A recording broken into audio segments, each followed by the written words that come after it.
Hi, hi, Ruki, Ruki, dance, dance. Uki, uki, waku, waku, dance, dance. Hey guys, this is Fighter Kaus on a debut episode of The Drop. Although the character you see on the left there isn't Fighter Kaus, but my author insert looks nothing like me unless I tanned. But either way, yes, it's very confusing. That's not Kaus, but I'm Fighter Kaus. But don't worry about it. Anyways, welcome to the debut of The Drop, where I talk about what I want to. Although you can, in the comments, let me know what you want me to focus on more or less, because I go everywhere. I talk about anything geeky, be it games, anime, comics, TV, etc., including pro wrestling and MMA. And I had an MMA story here, but I forgot to put it in the video.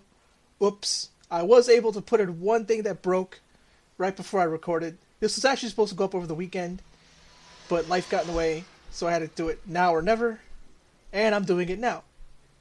So welcome to the drop.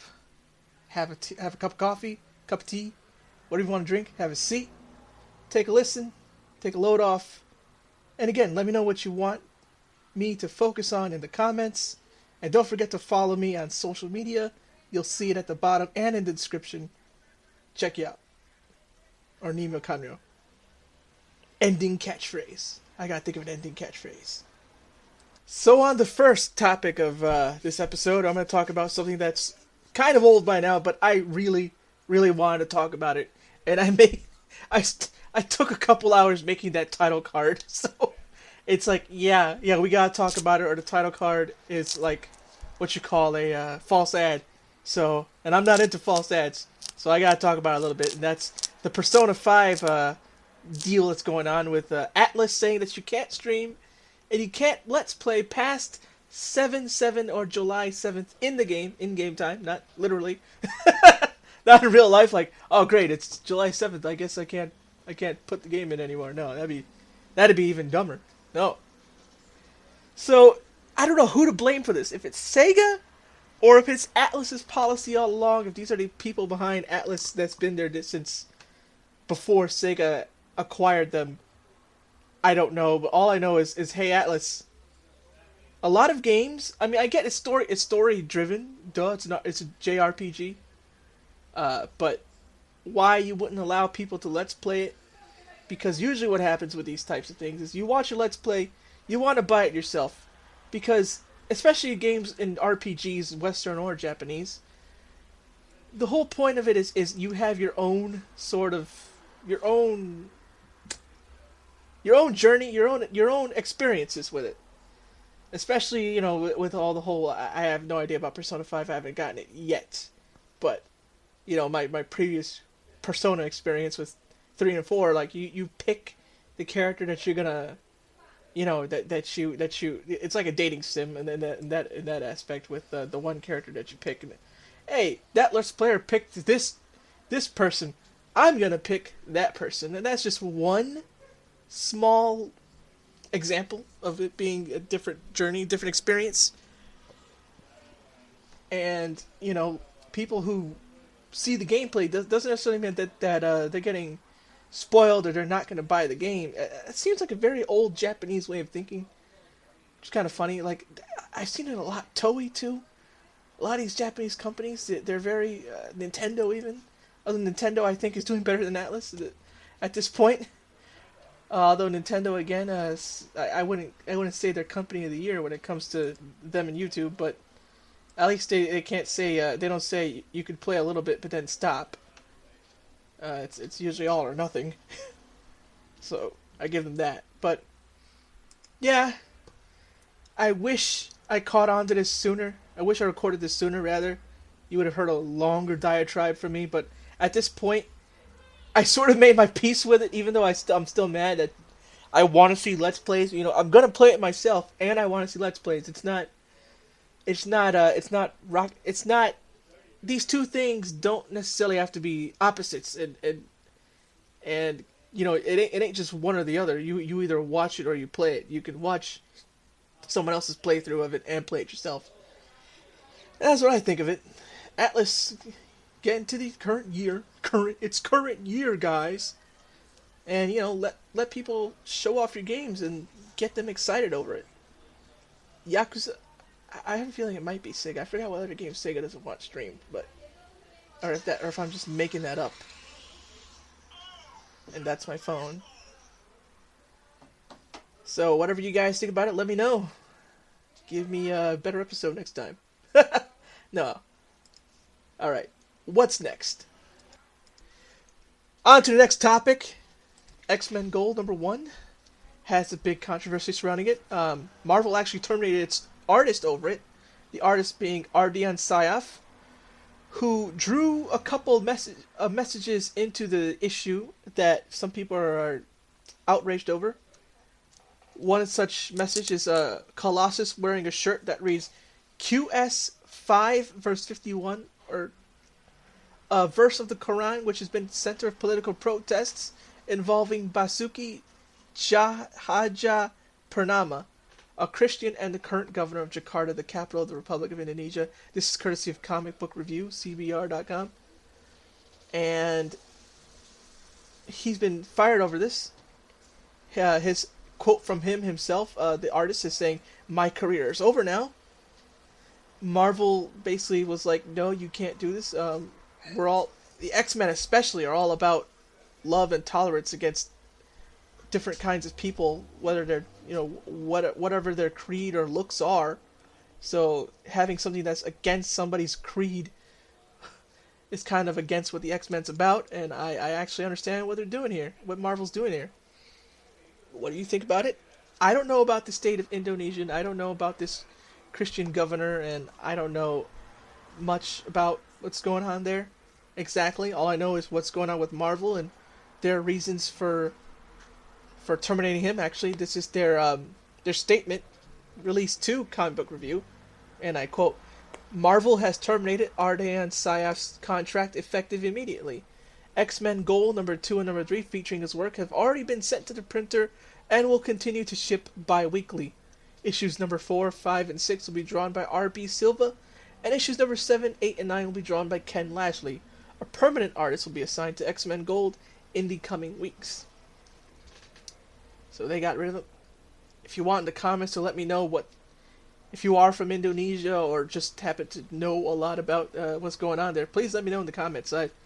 I'd sure like to be enlightened on what's going on here. And, I don't want to form too much of an opinion on something I don't know too much about, but this was kind of big for me to just ignore. So that's why it's on this episode. Staying with Marvel, but on a lighter subject, the Thor Ragnarok trailer dropped not too long ago, and I wanted to talk about that too.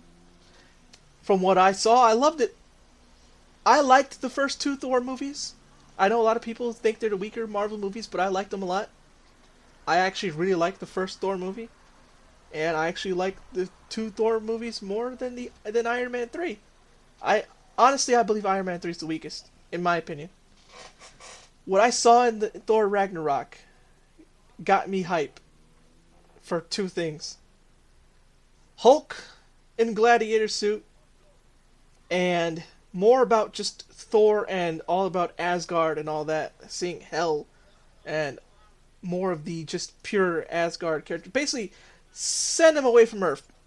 Even the people who didn't like the Thor movies thought that his best stuff was, the best part of those movies were when it wasn't about Earth, when it was set in its own world of Asgard, and with all that cosmic stuff going on. So I think with that, this will be a really fun movie.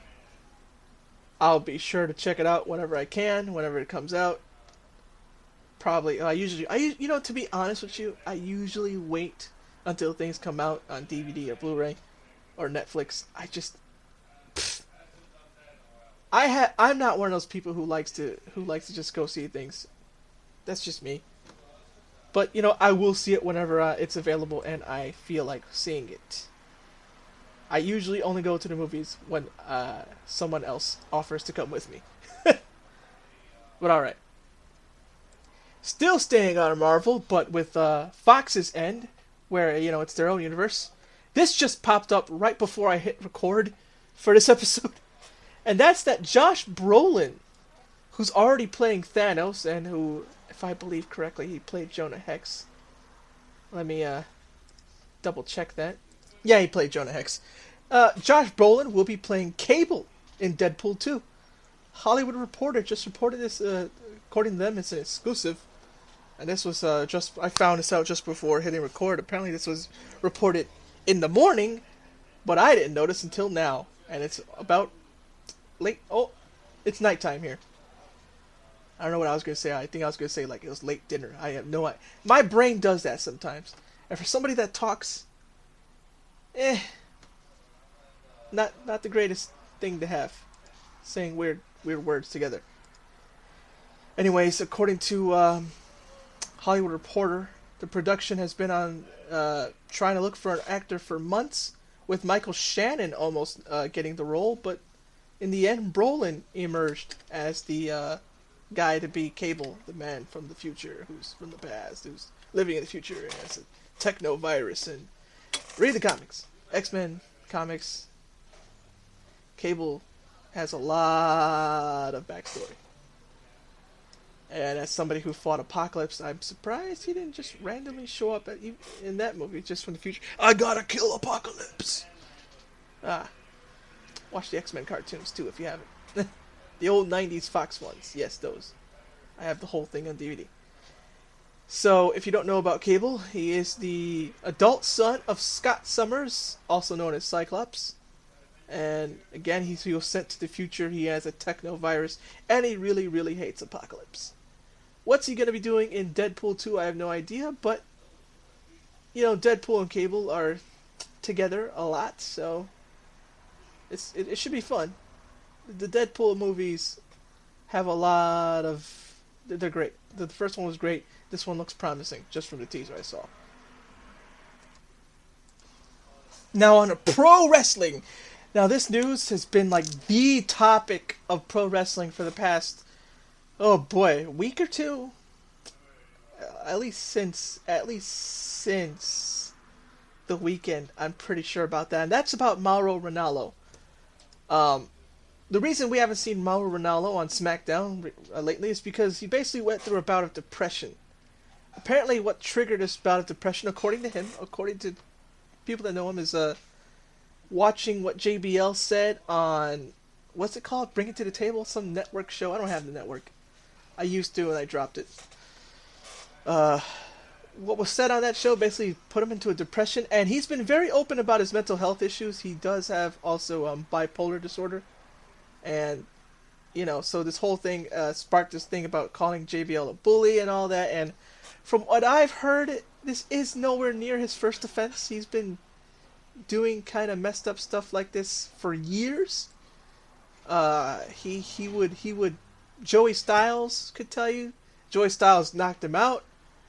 At least hurt him real bad. Joey Styles punched him. Joey Styles, that's the announcer, not AJ Styles. The Miz was picked on by him. Miz would get kicked out of locker rooms.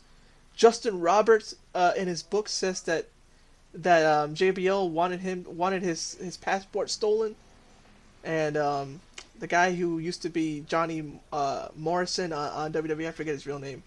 He was Johnny Morrison in WWE, Johnny Mundo in Lucha Underground, mentioned that JBL did ask him to steal Justin Roberts' passport, but he said no because he was thinking, well, would I want that done to me? No, so I'm not going to do it.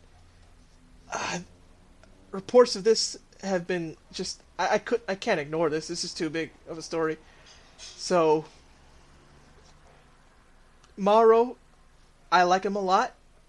I used to follow him before when he was doing MMA calling, and I would listen to his podcast back in the day when he had one just by himself, and this was even before the one he does now with Bas Rutten.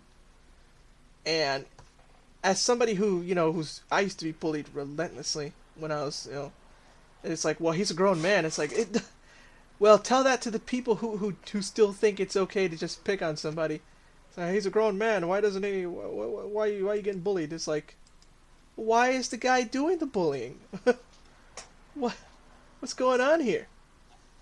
And this is coming from somebody who's also who, even as somebody who thinks people have gotten a little too thin-skinned these days, even I think that's messed up. What's going on with Mauro? Like, why are you doing this to this man who is known to have mental health problems? Very public about it. So it's like you knew what you were doing. you knew.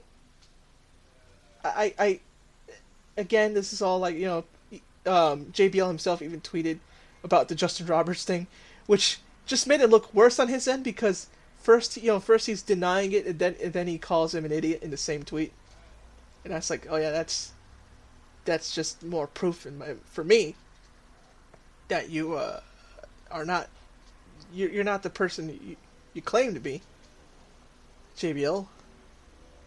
And this is coming from a guy who was a big fan of him during the APA days, but ugh, nasty business. Again, you guys let me know what you think in the comments. As for me, like I said, I don't know. Mauro is, I as a guy who's very public about things, I don't think Mauro is one to lie. Kind of trust him more than JBL over here. And I've heard that sometimes it's even Vince who encourages it, and that's probably why, hashtag fire JBL and yelling fire JBL probably not going to work. Although I think the mainstream coverage on sites like I think even the New York Post has picked up the story, and I forget if it's Sports Illustrated or ESPN, one of them. It's getting mainstream coverage now, and stuff like that, and also their sponsors, WWE sponsors, can't be too happy if they're hearing stuff like this, tainting WWE's image in front of mainstream media. So I hope that gets all straight. I don't know what's going to happen. Let me know. What do you think should happen? Should JBL be fired? Or should there just be a total shakeup with WWE's corporate? Vince McMahon himself and stuff like that, and the higher-ups who think it's okay. Sticking on wrestling, I've got the Superstar Shakeup. And how good was that? Well, I don't see myself talking about wrestling too much, to be honest. I kind of go in and out when I'm watching Raw. Less so when I'm watching SmackDown, but also sometimes I just have it as background noise while I'm working on other stuff. But again, big thing going on this week. That's pretty big. So, Superstar Shakeup. What happened? I believe on Raw they got Dean Ambrose. Who else did they get? Terry Crews. Terry Crews. Apollo Crews. Apollo Crews, not Terry Crews. Raw also got The Miz and Maurice, Dean Ambrose, Bray Wyatt, Alexa Bliss, Mickie James, Kalisto, Heath Slater and Rhino, and Kurt Hawkins. So while SmackDown got Kevin Owens, Charlotte Flair, The New Day, Rusev, Lana, who's going to be making her in-ring debut, or I guess not really debut, but she's going to be pushed as a competitor now. Sami Zayn, The Shining Stars, Sin Cara, Jinder Mahal, and Tamina Snuka.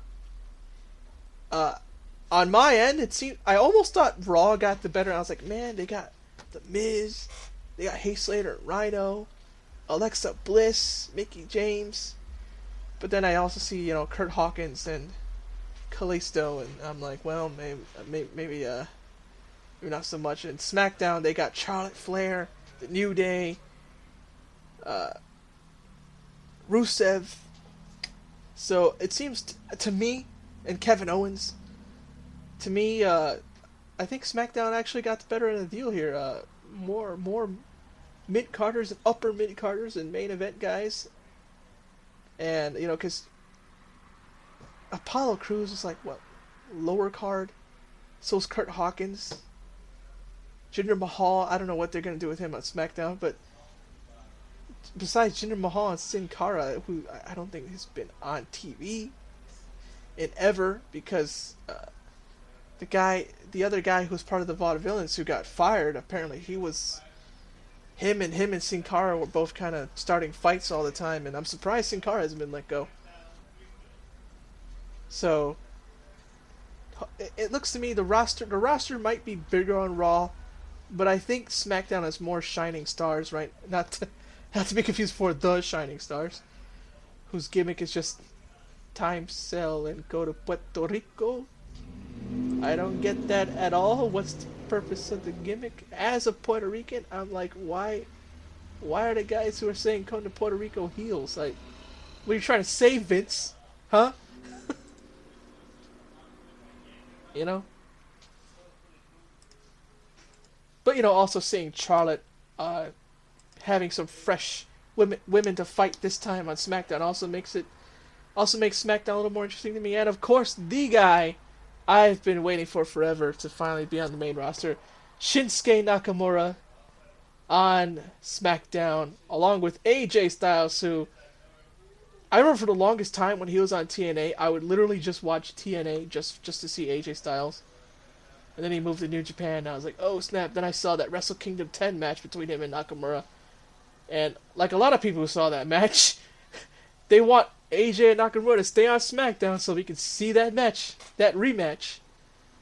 How do you guys feel about it? Let me know. Now on to the next thing. Not because I have to talk about Dragon Ball in some way, shape, or form, because I am a big Dragon Ball fan.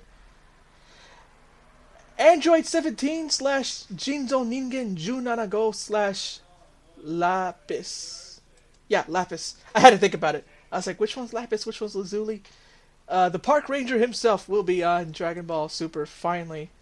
After I don't know how many years it's been since he showed up in the Buu arc of Dragon Ball when he was shown donating energy for the Genki Dama / Spirit Bomb. Yes, I'm a sub fan.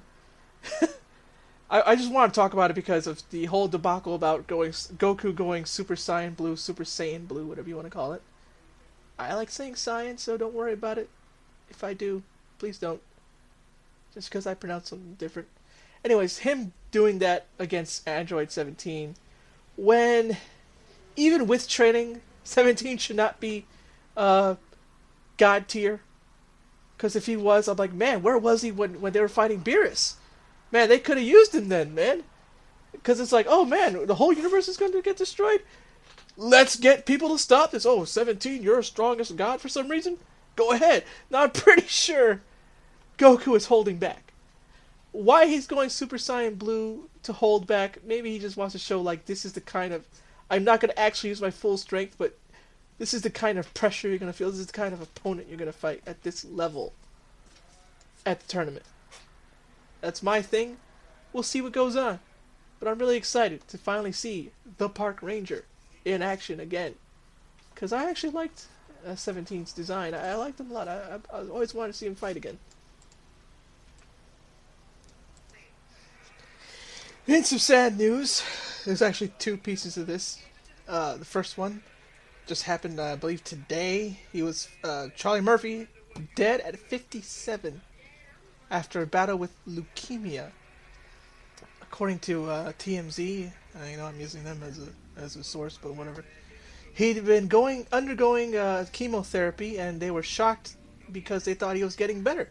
Apparently, he was showing signs of improvement, but that's the thing about cancers and sicknesses like that. They're terrible.